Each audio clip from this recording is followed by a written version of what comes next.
오늘도 하나님 말씀 앞에 서게 되어 여러분 모두 주의 이름으로 축복합니다. 하나님 말씀은 사도행전 17장 11절 12절입니다. 베레아에 있는 사람들은 데살로니가에 있는 사람들보다 더 너그러워서 간절한 마음으로 말씀을 받고 그것이 그러한가 하여 날마다 성경을 상고함으로 그 중에 믿는 사람이 많고 또 헬라의 귀부인과 남자가 적지 아니하나. 아멘. 오늘은 하나님의 말씀에서 복음과 핍박이란 주제로 말씀을 같이 나누도록 하겠습니다. 워싱턴에 겨울은 비가 많이 오니까 잘 준비를 해야 될 것 같아요. 그래도 다행히 동부나 중부는 눈폭풍으로 많이 그렇게 사고와 어려움을 당하는데, 그래도 비와 눈은 다르니까 우리는 감사함으로 할 수 있으면 잘 살아냈으면 좋겠습니다. 사도행전 16장은 선교에 있어서 아주 중요한 문을 열게 됩니다. 아시아에서 유럽까지 복음을 확장시켜 나가고 또 루디아의 가정에 하나님께서 은혜의 문을 열어서 그것 가정에 세례를 베풀고 구원을 베풀며 또 간수의 빌립보 감옥의 간수에게 하나님께서 은혜를 베푸심으로 그 가정이 다 구원을 얻게 되는 거예요. 그래서 복음이 가는 곳에 생명이 살아나는 것, 정말 얼마나 놀라운 일인지 우리는 생각하지 못하지만 하나님은 실수하지 않고 하나님의 시간들을 통하여서 하나님의 말씀을 나타냅니다. 선교의 지도들을 보니까 하나님께서 이 유럽의 모습, 유럽까지 가도록 그렇게 인도하였어요. 그래서 터키에서, 지금 튀르키에서 출발한 선교팀이 이제 저 빌립보를 거쳐서 데살로니가로, 베레아로, 오늘 17장에서는 베레아까지 가게 되고 18장에서는 고린도, 아테네까지, 오늘은 아테네까지 가게 되고 내일은 고린도에서 다시 시작하게 되는 내용이에요. 그래서 바울의 2차 전도의 여행에서 오늘 이 빌립보에서 핍박을 받고 그들이 떠나간 뒤에 데살로니가, 베레아 또 아테네까지 이르게 되는 약 500마일의 길을 그들이 가게 되는 여정을 우리는 짧은 이 17장에서 보게 될 것이에요.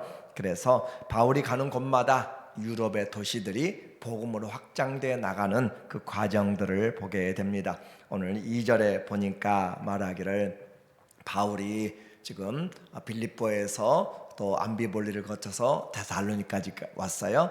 그래서 자기의 관례대로 그들에게 들어가서 새 안식일에 성경을 가지고 강론하며, 지금 이 데살로니가에는 마게도냐라고 하는 로마의 속주의 수도가 있는 도시입니다. 그래서 이 데살로니가 수도에서 그곳에는 많은 유대인들이 있었고 그곳에서 복음을 전하는데, 우리는 설교가 무엇인지, 복음이 무엇인지를 여기서 말해주고 있어요.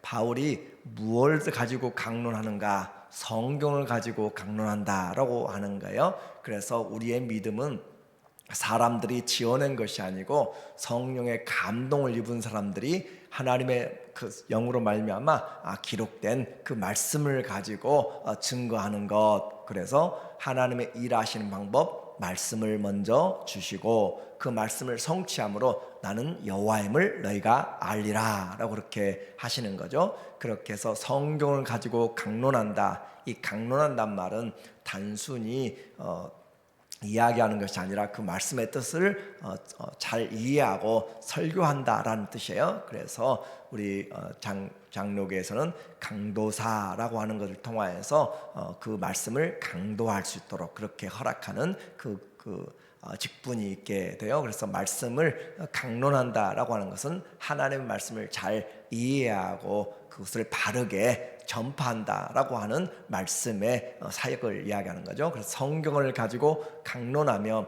뜻을 풀어 그리스도가 해를 받고 죽은 자 가운데서 다시 살아나야 할 것을 증언하고, 그러니까 이 모든 설교, 모든 복음의 근거는 하나님의 말씀입니다. 그 말씀을 잘 이해해야 되는 것이고, 오늘날에도 성경을 잘못 이해하면 우리의 신앙이 전체가 흔들리게 되는 거예요. 그래서 성경은 절대 사사로이 풀 것이 아니요, 성령의 감동하심을 입고 그렇게 기도하면서 준비하고 부지런히 살펴야 될 필요가 있는 것이에요. 그래서 뜻을 풀어서 그리스도가 해를 받고 죽은 자 가운데서 다시 살아날 것을 증언하고 이르되 내가 너희에게 전하는 예수가 곧 그리스도라 하니. 그래서 성경을 전체를 풀어내니까 결론이 무엇이었는가? 예수님이 그 메시아다 하는 말이에요. 예수님이 그 우리에게 구세주다라고 하는 것이 성경의 전체의 이야기의 핵심입니다.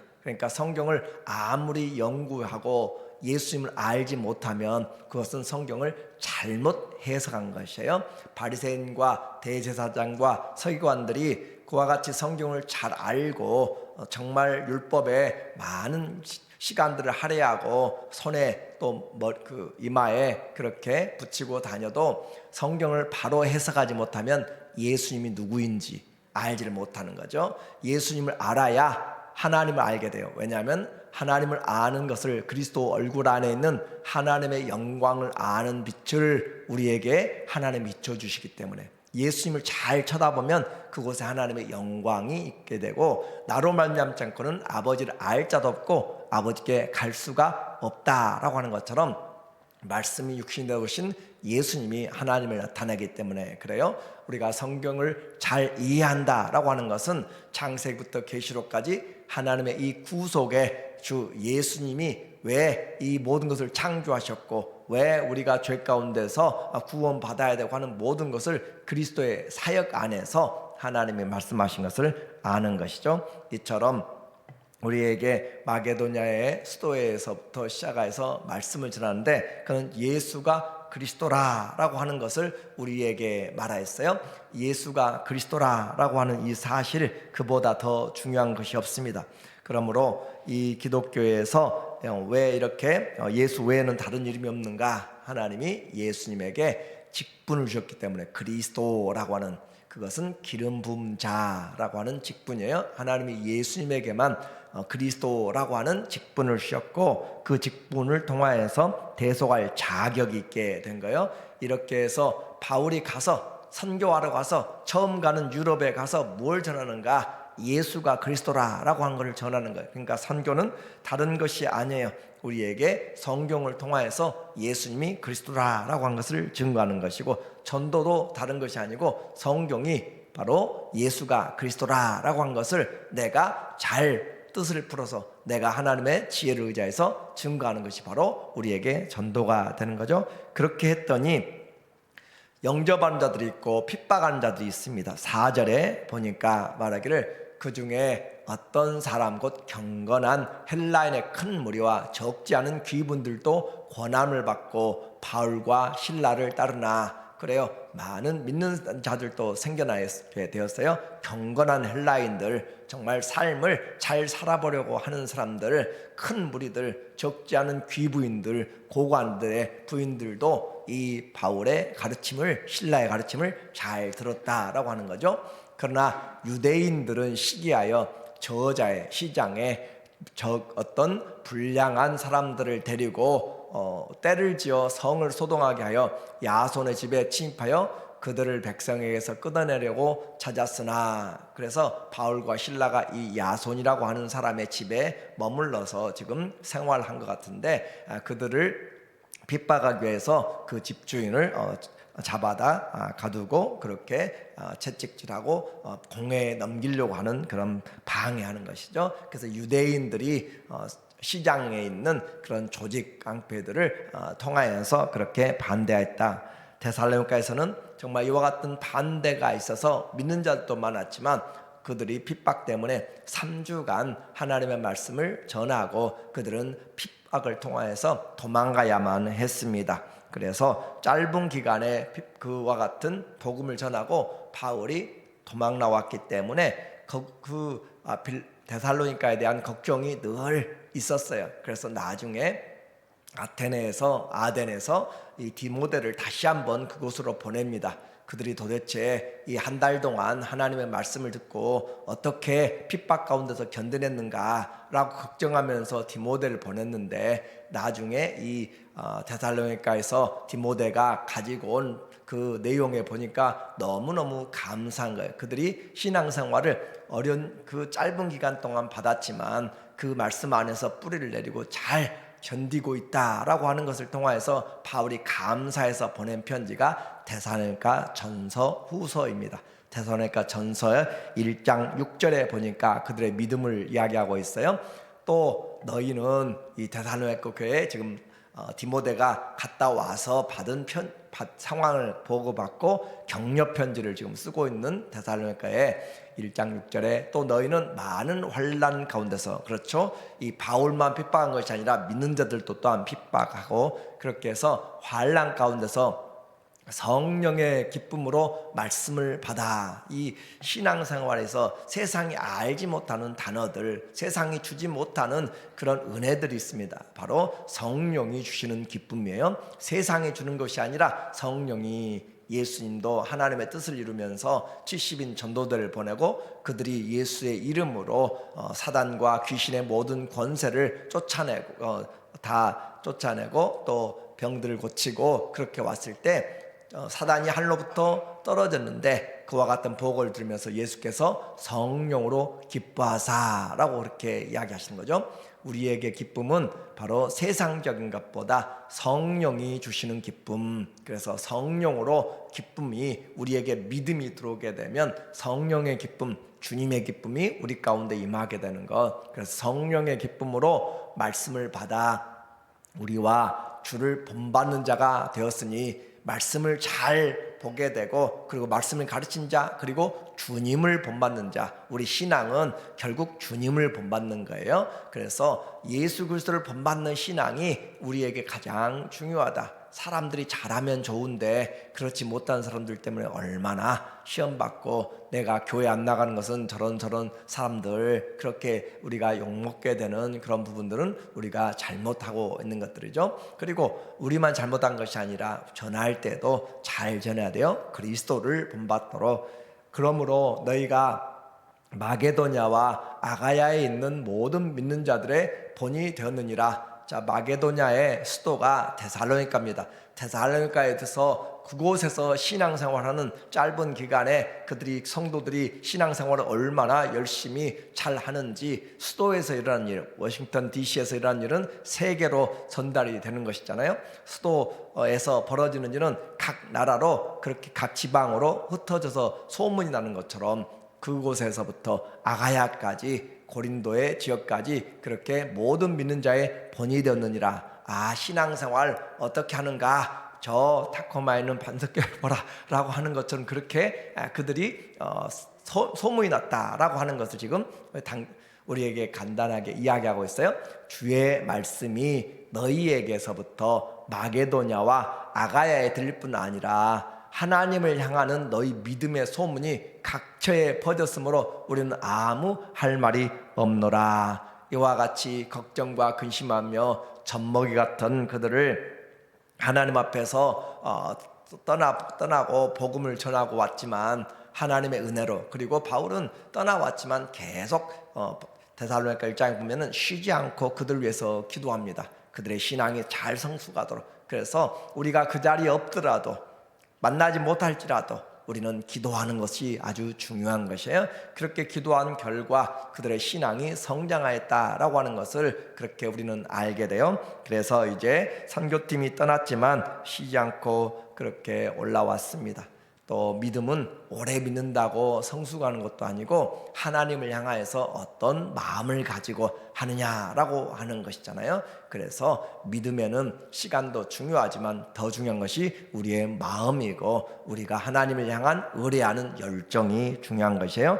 이렇게 바울은 지금 이 소식은 나중 일이고, 지금은 데살로니가에서 핍박받고 저 베레아까지 40마일을 도망 나왔습니다. 그래서 이 베레아에서 10절에 보니까 말하기를, 밤에 형제들이 곧 바울과 실라를 베레아에 보내니 서남쪽으로, 지금 데살로니가에서 서남쪽으로 그들이 이르러 유대인의 회당에 들어가니라. 그러니까 흩어진 디아스포라, 왜 그렇게 흩어졌는가 라고만 우리는 과거에 구약을 좀 불편하게 볼 수 있는데, 하나님 어떻게 보면 이와 같이 복음을 전하는 그런 전초기지로 회당들을 세워놓고 그곳에서부터 복음을 시작하도록 해놓았던 놀라운 은혜가 있죠. 그래서 그곳까지 데살로니가까지 가서 데살로니가에서 베레아까지 가서 복음을 전합니다.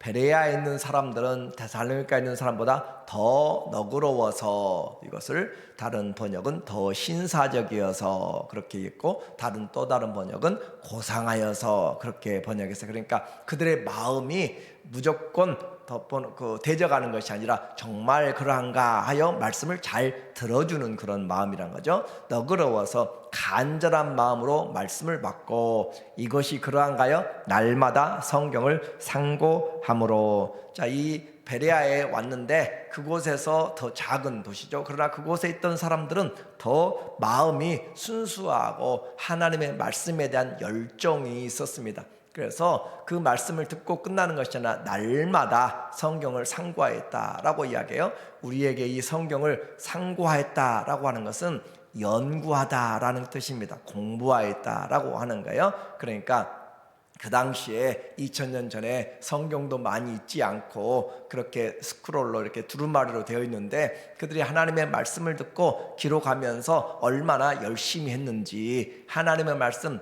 오늘 여러분도 마찬가지예요. 우리가 들을 때 하나님의 말씀을 듣는 것으로 끝나지 않고 정말 그러한가 해서 말씀을 찾아보고, 예수가 그리스도라라고 하는 것을 우리의 믿음으로 확증해야만 흔들리지 않는 믿음이 됩니다. 그래서 선교팀은 베레아에 가서도 예수가 그리스도라라고 하는 것을 전하는 것이고, 우리의 삶에서 예수님이 그리스도라라고 하는 것이 분명하게 흔들리지 아니할 때, 우리는 로마서 14장 9절에 있는 것처럼 살아도 주를 위해 살고 죽어도 주를 위해 죽나니 사나 죽으나 우리가 주의 것이로다 라고 그렇게 말할 수가 있어요. 바울의 전도를 듣고 하나님의 말씀을 그들 자신이 확인한다. 그러니까 성경이 시간이 없어서 못 보고 그런다라고 하는 것은 우리가 믿음에 대한, 하나님에 대한 관심이 그만큼 없다라고 하는 것이죠. 믿음은 내가 듣고 확신해야 되고, 자, 하나님의 복음은 이와 같이 열심으로 전하고 있는데, 사단도 이 방해를 얼마나 열심히 하는지, 저 데살로니가에서부터 베레아까지 그들도 40마일을 또 와가지고 그들을 핍박하고 또 사람들을 다 쫓아내고 그렇게 하는 일들이 있게 됩니다. 열정이 대단해요. 13절에 보니까 말하기를, 데살로니가에 있는 유대인들은 바울이 하나님의 말씀을 베레아에서도 전하는 줄을 알고 거기도 가서 무리를 움직여 소동하게 하거늘. 그러니까 베레아에서 얼마나 있었는지 알지 못하지만 소문이 거기까지 40마일을 지나서까지, 2000년 전에 40마일이면 엄청난 시간이 소요될 텐데 거기까지 지금 관심을 가지고 있으면서 또 거기까지 가서 또 방해하는 그 정도의, 그래서 사단은 할 수만 있거든, 믿는 사람들을 우는 사자처럼 찾아서 삼키려고 한다라고 하는 것을 우리는 알게 돼요. 그러니까 가만히 있어도 신앙생활 잘할 수 있다라고 생각하는 것은 착각인 것이고, 우리는 이런 방해들을 이겨내면서 흔들리지 않도록 그렇게 해야 될 필요가 있는 거죠. 무리를 움직여 소동하게 하거늘 형제들이 곧 바울을 보내어 바다까지 가게 하되 실라와 디모데는 아직 거기 머물더라. 그러니까 주동자인 그런 바울이 지금 먼저 피신을 하고 그 남아있는 선교팀은 그곳에 남아서 좀 더 정리를 하게 되는 상황이죠. 바다에서부터 시작해서 이제 베레아 바다에서 배를 타고 아테네까지 300마일을 또 도망을 가게 돼요. 15절에 바울을 인도하는 사람들이 바울을 데리고 아테네까지 이르러 그에게서 신라와 디모데를 자기에게로 속히 오게 하라는 명령을 받고 떠나니라. 그러니까 300마일 정도 배를 타고 지금 가가지고 바울이 아테네에서 그곳에서 도착해서 이제 가서 다시 돌아가면은 바나바와 이 신라를 다시 디모데와 신라를 내게 보내라라고 그렇게 이야기를 한 거죠. 오늘 이제 빌립보를 떠나서 테살로니가에서 시작된 이 복음이 아테네까지 오게 되었습니다. 아테네는 여러분이 아는 것처럼 당시 그리스와 헬라 시대죠. 로마 시대 사상의 또 철학의 중심 도시였습니다. 그곳에서 많은 철학자들이 꽃을 피웠고 또 세계의 지성들이 모여 있는 곳이에요. 그곳에 그런 지성들만 있는 것이 아니라 우상도 가득했다라고 하는 사실이죠. 16절에 보니까 말하기를 바울이 아테네에서 그들을 기다리다가 그 성에 우상이 가득한 것을 보고, 그러니까 실라와 디모데가 오기를 기다리면서 그 아테네를 돌아보는 거예요. 돌아보는데 그곳에 우상이 가득하다. 그 성에 우상이, 정말 세계적인 석학들이 있는데 그곳에 우상이 가득하다. 요즘으로 이야기한다면 저 실리콘밸리 아니면 나사에 그곳에 그 과학자들이 있는데 그곳에 우상들이 가장 많다라고 한다면 뭔가 잘못됐다라고 생각할 수 있는 것처럼, 지식이 있다고 해도 하나님 앞에서 하나님을 알지 못하면 우상을 섬기게 되어 있습니다. 그래서 그리스의 신들, 로마의 신들, 그리고 반신들, 반은 신, 반은 인간, 그런 사람들, 또 사람들의 영웅들 그렇게 만들어서 수천 가지의 그 동상들을 세워놓고 섬기고 있는 그런 모습들을 보면서 바울이 아주 열을 받았어요. 그래서 왜냐하면 하나님 외에 어떤 것들도, 하나님 자신도 우리는 하나님을 향하여서 우리가 우상을 만들지 말라라고 했잖아요. 그러니까 하나님을 위한다고 하면서도 우상을 만들지 말라고 했는데, 피조물들의 우상을 가는 곳마다 골목마다 세워놓고 그곳에서 경배하고 있는, 숭배하는 그런 모습을 볼 때 얼마나 마음이 아픈지. 그래서 마음이 격분하여서 분노가 일어나서 회당에서는 유대인들과 경건한 사람들과 또 장터에서는 날마다 만나는 사람들과 변론하니, 이렇게 해서 우리는 이와 같은 그 아테네의 당시 상황을 보게 됩니다. 그러니까 공부 많이 한다고 우상을 안 섬기는 것이 아니에요. 오히려 더 불안하고 더 장래를 알지 못하고, 그렇기 때문에 영적으로 그렇게 병들어갈 수가 있게 됩니다. 과거 시대, 철학의 시대도 마찬가지예요. 앞으로 문명이 발전하고 AI가 발전하고 무슨 시대가 올지라도 우상은 그 더 가까이 퍼지게 되어 있는 것이에요. 그래서 복음은 여전히 저 데살로니가에서도 예수가 그리스도고, 어딜 가든지 마찬가지예요. 아테네에서도 마찬가지입니다. 오늘 18절에 보니까 말하기를 어떤 에피쿠로스와 스토아 학자들도 바울과 쟁론할세 어떤 사람은 이르되 이 말장이가 무슨 말을 하고자 하느냐 하고, 그래서 거기는 철학자들이 많이 있는데 철학자도 자기가 뭘 주장하느냐에 따라서 쾌락주의가 있고, 에피쿠로스파처럼 또 스토아 철학자는 금욕주의자들이 있고, 그렇게 각각에 달라지는 거예요. 그렇게 자기들이 원하는 그런 사상들을 가지고 하지만, 지금 바울이 와서 새로운 신을 지금 전한다라고 하는 건데, 바울이 뭘 전했는가? 어떤 사람은 이르되 이방 신들을 전하는 사람인가 보다 하니, 이는 바울이 예수와 부활을 전하기 때문이라. 그러니까 예수님을 전했는데 예수님 부활했다라고 하는데 그들이 정확하게 이해를 못하니까 예수라는 신과 부활이라는 신을 전한다라고 그렇게 지금 착각하고 있는 그런 내용을 이야기하고 있습니다. 바울이 전했던 것은 예수 그리스도가 주라는 것, 그분이 죽었다가 다시 살아난 부활했다는 것을 전하고 있는 것이에요. 그래서 바울이 논쟁하면서 그 아레오바고, 지금도 그곳에 그 기념비가 있는데 그 아레오바고 광장이죠. 철학자들이 논쟁을 하고 발표를 하고 하는 그런 아레오바고 광장에서 바울이 그들과 함께 이야기합니다. 그리고 내가 너희에게 알지 못하는 신에게라고 써진 단까지 보았는데 그것에 대해서 내가 좀 이야기를 하겠다라고 하면서 그것이 바로 하나님이 어떤 분이신가, 창조주다라고 그렇게 그 철학자들 앞에서 이야기해요. 24절에 보니까 우주와 그 가운데 있는 만물을 지으신 하나님께서는 천지의 주제시니 손으로 지은 전에 계시지 아니하시고, 또 무엇이 부족한 것처럼 사람의 손으로 섬김을 받으시는 것이 아니니 이는 만민에게 생명과 호흡과 만물을 친히 주시는 이심이라. 그렇게 해서 그 모든 자들에게 천지를 주신 하나님, 그분이 바로 우리에게 지금 호흡을 주시고, 그래서 모든 인생에게 하나님께서 한 혈통으로, 그리고 하나님이 나라들 지경을 나누어줘서 우리가 모두가 다 하나님의 힘으로 기동하면서 살고 있다라고 하는 그 창조주 하나님을 전하고 있습니다. 오늘 이제 복음이 가는 곳에 세상 지혜로 알지 못하는 정말로 어둠에서 빛으로, 사망에서 생명으로 오게 되는 은혜가 있게 됩니다. 바울이 가는 도시마다 얼마나 큰 축복이 있는지 성도들이 가는 발걸음 쉽게 생각하면 안 되고, 우리가 가는 곳에 예수 그리스도, 그분이 곧 부활의 주님, 그분이 곧 창조주 하나님이다 라고 하는 이 메시지를 가지고 감으로 구원을 전하는 하나님의 자녀들로 이 땅에서 빛된 우리 모두가 되기를 예수 이름으로 간절히 축원합니다. 아멘. 하나님 아버지, 전도는 영적인 전쟁입니다. 예수의 복음을 전할 수 있는 교회와 우리 모두가 되어서 죽어가는 자들에게, 진리를 알지 못한 자들에게 생명과 진리를 전하는 우리 모두 되게 하여 주시옵소서. 예수님의 이름으로 기도합니다. 아멘. 오늘 수요 예배와